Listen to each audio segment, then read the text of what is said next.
Hello and welcome. In this lesson, we'll go over the transformations of logarithmic functions. We'll go over two types of questions: graphing when the equation of a function is given, and finding the equation when the graph is given.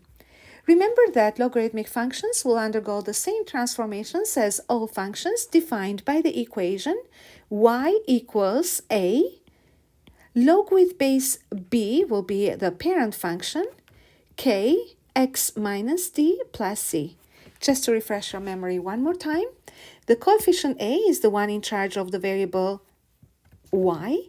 It causes vertical expansions or compressions or reflections about the x-axis. Coefficient k is the coefficient in charge of x. It causes horizontal compressions or expansions or reflections about the y-axis.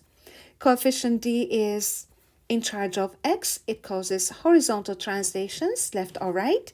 And coefficient c is in charge of y, and it causes vertical translations up or down. Let's take a look at a couple of examples.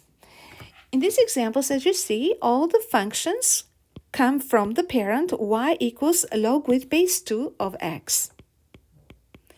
And we are changing up the coefficients because we want to see if there is a pattern between the vertical asymptote and the domain of a function. So the first one, log with base 2 of x plus 4 plus 1, as you see here, we have the coefficient a1, k1, d is negative 4. Remember that according to the transformed equation here, we have x minus d. And when you see x plus 4, it means that we have subtracted a negative. So that makes d negative. And c is 1. In the next equation, we have a equals 2, negative. K is 1, d is 3, and c is 5. Next, we have 3 for a, negative 1 for k, negative 4 for d, and positive 1 for c. And the last equation is negative log with base 2. So we have a negative 1, k is also negative 1, d is positive 3, and c is negative 2. Now we can graph these functions by either using technology, Desmos, or using reasoning. I prefer that we go over reasoning together, and then we'll check our answers with Desmos. We will need to develop an understanding of the behavior of a function.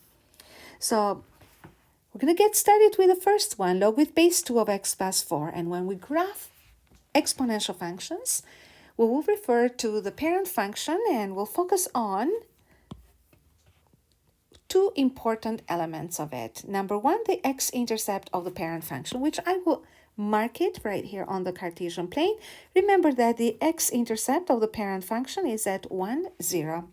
And the vertical asymptote, which is right on the y-axis at x equals 0. So when a function, a logarithmic function, is transformed, the asymptote will move with it because the asymptote is part of the graph.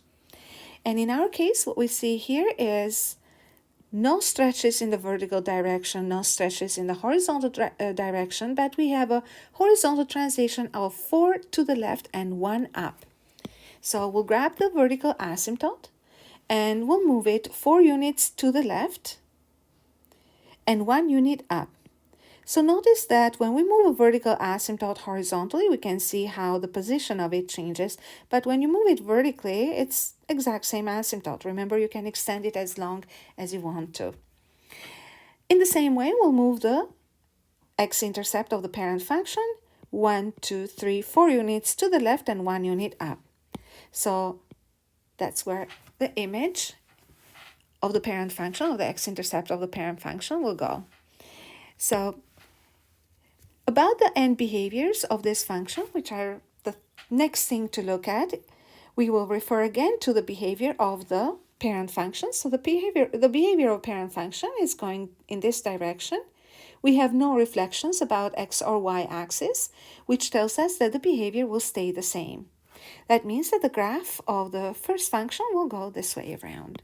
So remember that we are simply sketching in here. And there goes the graph of the first function. So I'm going to make this green actually. So at least we label them based on colors, so the grid is not too overcrowded. Next, we have the equation y equals negative log 2x minus 3 plus 5. So again, I am going to draw the vertical asymptote of the parent, and I will move the vertical asymptote according to the transformations now. Take a look at the coefficient A is negative 2. Remember that a vertical expansion won't change a vertical line. It's making it taller. The reflection about the x-axis won't change the position of the vertical line. There is no horizontal stretches, so translation is 3 to the right, 5 up. So we'll move this vertical asymptote 3 to the right and 5 up. So again, notice how the vertical translation moves or shifts the asymptote, but the horizontal translation shifts the asymptote, but the vertical translation doesn't. So there goes the asymptote. Now let's think about the x-intercept. For this, we're gonna use one of the concepts that we've learned in functions, if you remember, the transformations of a point. So if we have a function in the form y equals a f k x minus d plus c, that comes from the parent y equals f of x,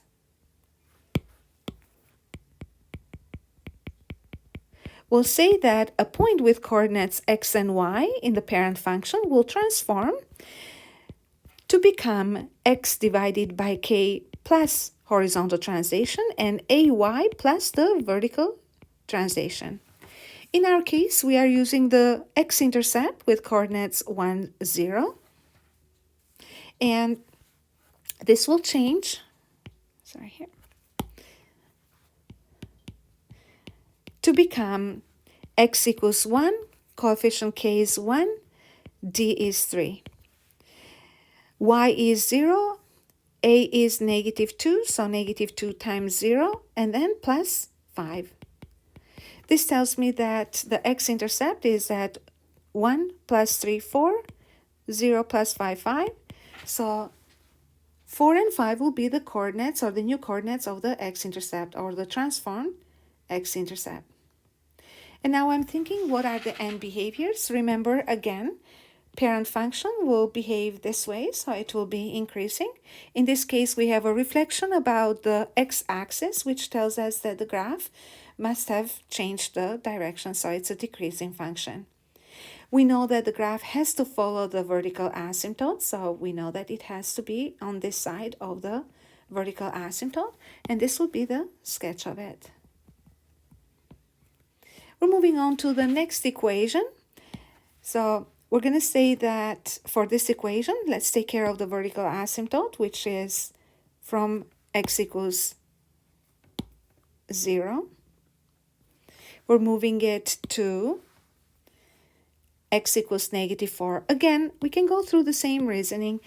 For the vertical asymptote, if you stretch it 3 times, the vertical line won't change the location.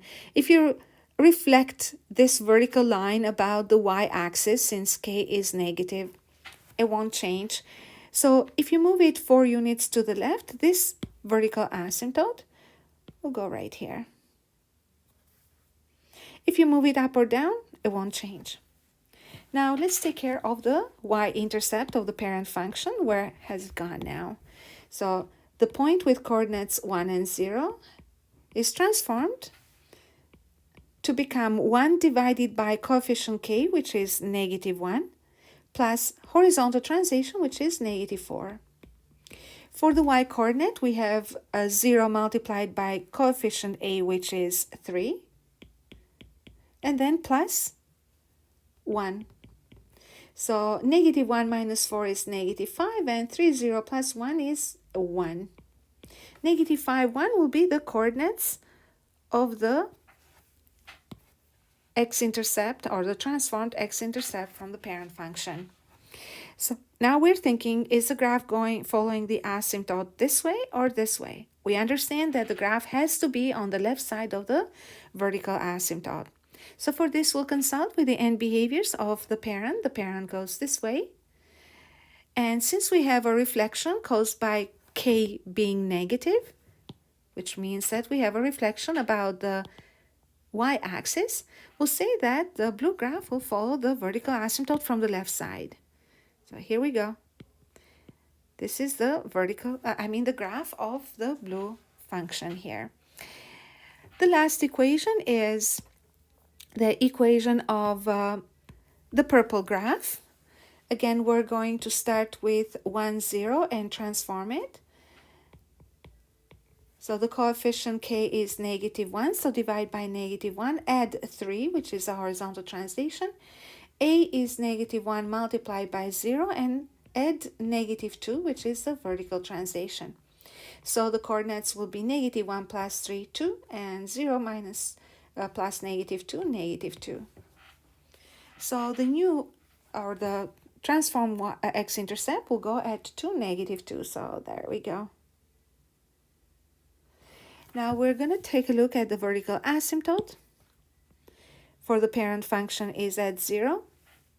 And again, the same reasoning follows. If you reflect the vertical a line about the x-axis, it will stay where it is. About the y-axis, it won't change because it is the y-axis itself. You move it 3 units to the right. I don't know why my pen does. This is very sensitive as it gets even, 5 centimeters close to the screen. So anyway, so we go 3 units to the right. There we go. And we see that the graph will have to be passing through this point, which means that the graph should be to the left of the asymptote. It's to the left of the asymptote, but we're not sure if it's following the asymptote in this direction, so if it is increasing, or in this direction, so if it is decreasing. For this, we consult with behavior of the parent again. The parent is increasing. But here we have 2 reflections about the x and the y-axis, which means that the parent has been reflected about the y and then about the x-axis, which tells us that the graph is following this way. So again, reflect about the y and then reflect about the x-axis. So here we go. This is the graph of the function. Now we're going to take a look at the vertical asymptotes and the domain and see if there is a connection. By now we have noticed that the vertical asymptote and the domain are related to each other because, as you can see, the graph may appear only on one side of the vertical asymptote.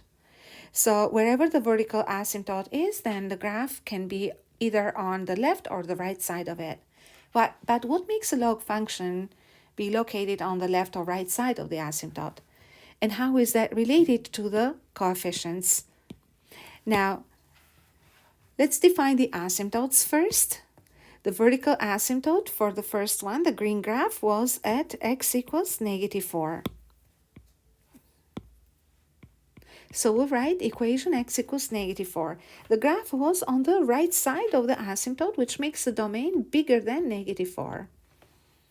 Moving on to the pink graph, you see that the vertical asymptote was at 3, and the graph was on the right side of the asymptote. So x equals 3, and domain was bigger than 3. Next, the blue graph, we have the vertical asymptote at x equals -4, right here. And the domain of the function, or the graph, first of all, is to the left of the vertical asymptote, so the domain was less than -4. Last but not least, here we have the purple graph. Vertical asymptote was at 3, and the domain of it, since the asymptote was, the graph was to the left of the asymptote, less than 3. Now, we're thinking, what made the domain here be bigger than the vertical asymptote? And what made the domain here be less than the vertical asymptote? Remember that the behavior of the graph is heavily dictated by the coefficients a and k, their signs. So if you look at the coefficient a is opposite in here, but that actually hasn't changed the direction of the domain. the coefficient k is the same and it's positive. So for now, the only observation that I think that I can, or conclusion I can draw here, is that I notice that in this case, k is positive. And with a positive k, I have bigger than for the domain, bigger than the vertical asymptote. When I look at the next two domains, I notice that the a coefficients are different, but then I did see that the coefficient that's changing the sign of coefficient a won't actually affect the domain. But I noticed that both k values are negative, so I will say that k is negative. And it's not too difficult to actually figure this out because we know that parent functions in log graphs are located to the right side of the asymptote. When a function undergoes reflections about the y-axis, which are caused by coefficient k, it can go to the other side, which can make the function decreasing. So we can kind of see very easily, so it's another argument or another way to understand that the change in the sign of k can define the domain, whether it's going to be bigger than the vertical asymptote or less than the vertical asymptote. So we'll say that the domain of log functions is bigger than or less than, never equal to, the vertical asymptote or the horizontal translation. It's so easy to mix them up. Okay, so we're moving on to drawing all the conclusions here together. So we're going to say that the range in log function is y any real number, and we saw this because the y values went from positive to negative or from negative to positive and 0. The vertical asymptote is always equal to the horizontal translation. So the equation of the vertical asymptote is x equals d, which is x equals the horizontal translation, in other words. The domain will depend on two things. Number one, the value of d, or the horizontal translation, and number two, the sign of coefficient k. If k is positive, then the domain will be x bigger than d, or x bigger than the horizontal translation. And if k is negative, then the graph will be on the left side of the asymptote and x will be less than d, or x is less than the horizontal translation. The x-intercept is found by setting y equal to 0 and then solving for x. And the y-intercept is found by setting x equal to 0 and evaluating y.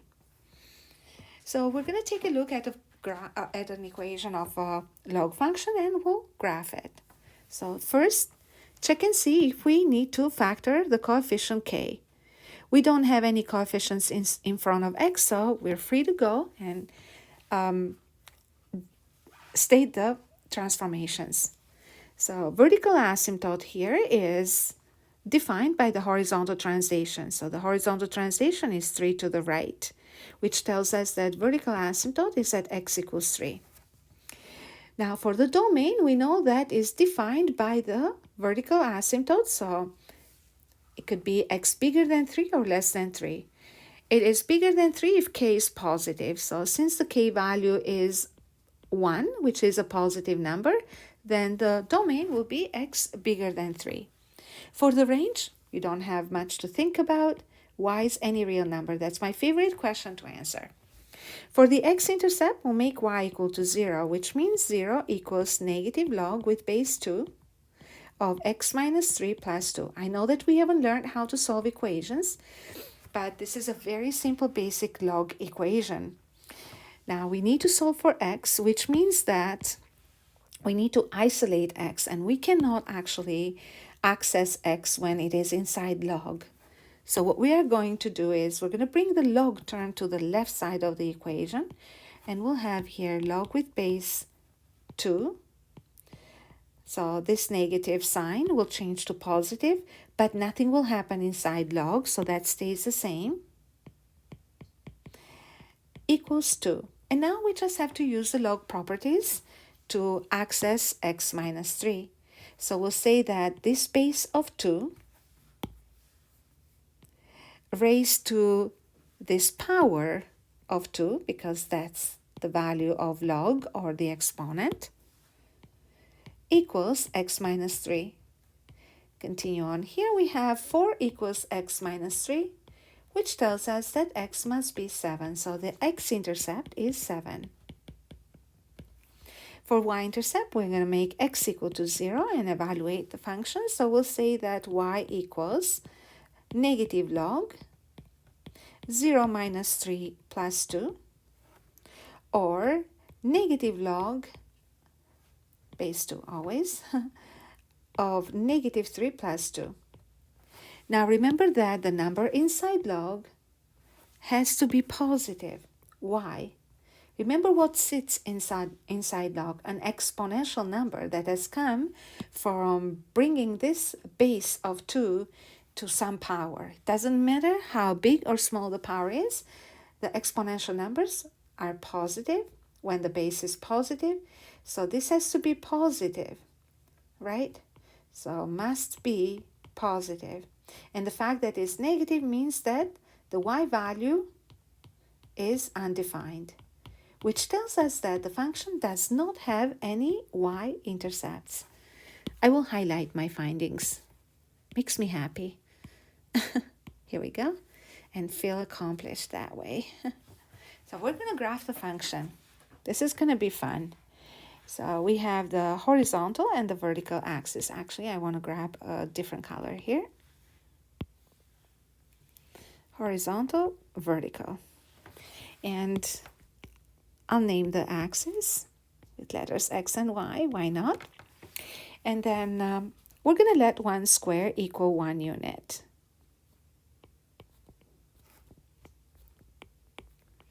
And next, I will start off by drawing the asymptote. Sorry, I can't talk and write in the meantime. Here we go. I'm getting there. So the vertical asymptote is at x equals 3. And now I have the x-intercept at 7. And it kind of makes sense when you think about it, because the domain of this function is x bigger than 3. So I know that the graph will be on this side of the asymptote. But I'm not sure if the graph will go down this way, so it will be decreasing or increasing. Or in other words, whether the graph will follow the asymptote like this way, or if it will follow the asymptote this way. So in order to understand what's going on in here, I'm going to check and see what the signs of the coefficients a and k are. Well, k, no trouble there, is positive, but a is negative, which means that the basic or the parent function has undergone a reflection about x-axis, which means that the parent has gone from here to here, which means that the function will be decreasing. Here we go. I'm going to try to draw a nice or a pretty graph in here. Here we go. That's as good as it can be. And voila, so here is the graph of this exponential function. Moving on to the next example. This time I chose to give a description of the transformations and we'll put an equation together. Nothing new actually, nothing that you haven't seen before. We have a vertical compression by a factor 2/3. So vertical compression by a factor of 2/3 means that the coefficient A must be 2/3. So the graph has gotten shorter. Horizontally expanded, oh, this is tricky. Always be very careful with the horizontal stretches. Expanded by a factor of 4. Remember, when a function is horizontally expanded, it tells us that the coefficient k is less than 1. So if it is expanded 4 times, then coefficient k must have been 1/4.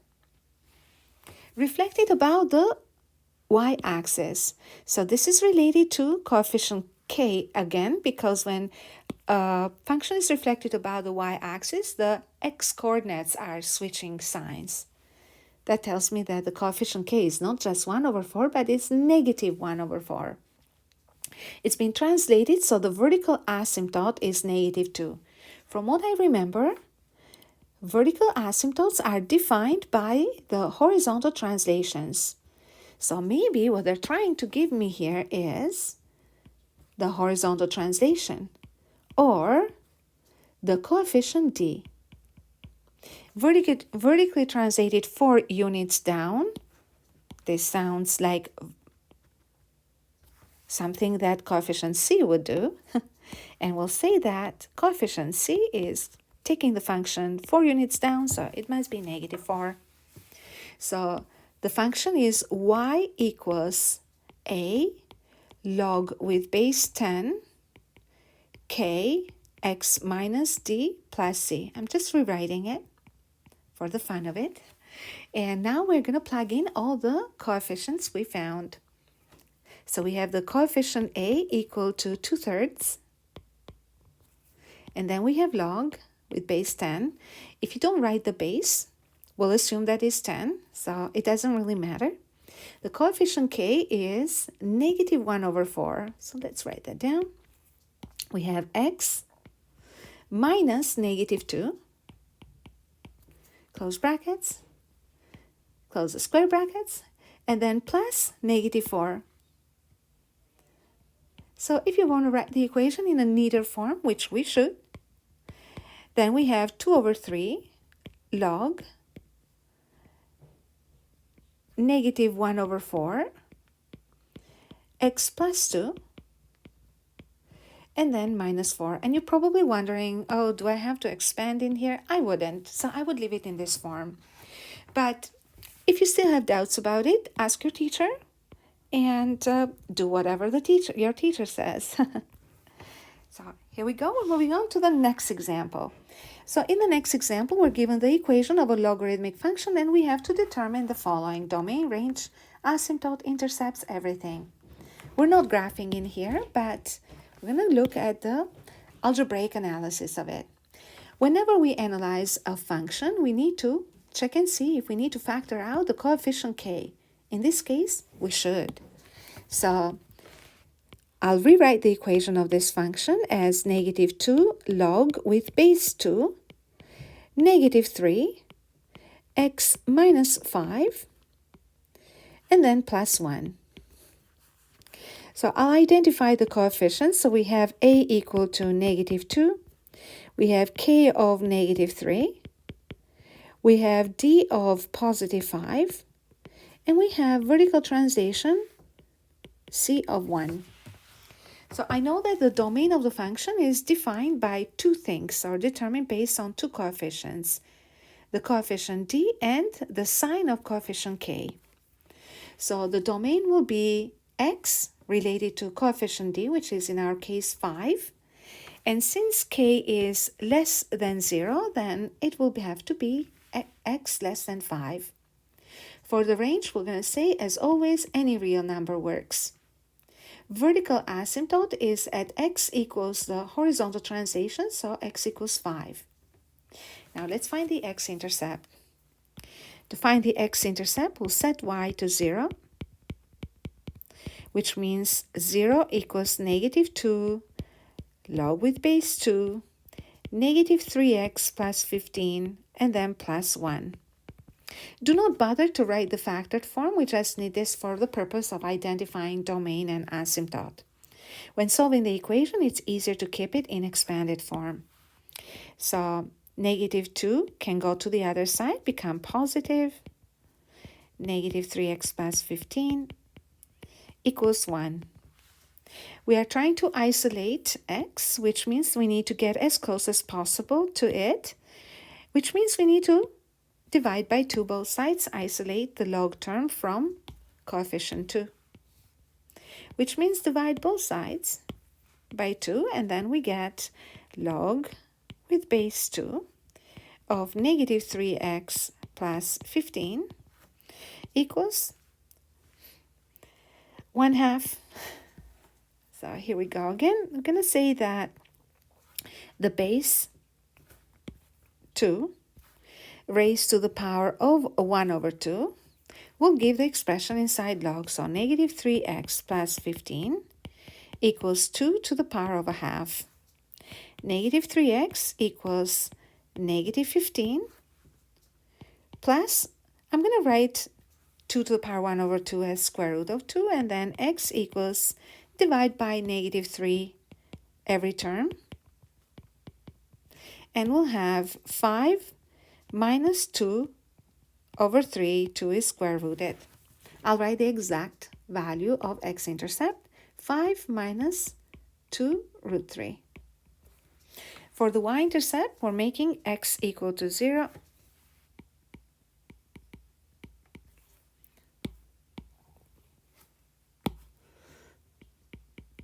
And we'll say that y equals negative 2 log with base 2. Negative 3x will be negative 3 times 0, so that's 0, 15, and then plus 1. So the value of y would be negative 2 log with base 2 of 15 plus 1. That would be the exact value of the y-intercept. Let's write intercept here, even though it does say in the question. So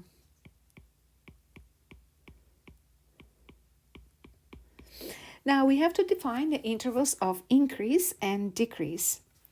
Now, remember how we said that whether a function is increasing or decreasing, it will depend on the coefficients.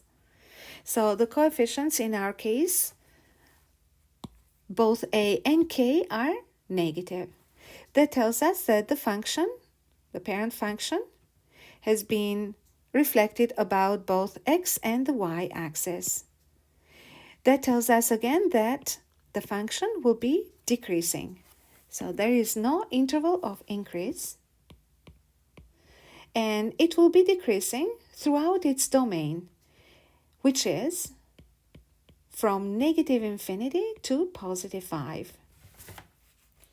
So since this is a decreasing function, then we'll say that as x approaches negative infinity, remember that a decreasing function, so here is, let's say, the asymptote, so a decreasing function means that as x approaches negative infinity, the y values are approaching infinity. And as x approaches the vertical asymptote, which is at 5, and it can only approach from the left-hand side of it, then the y values are approaching negative infinity. And this is it.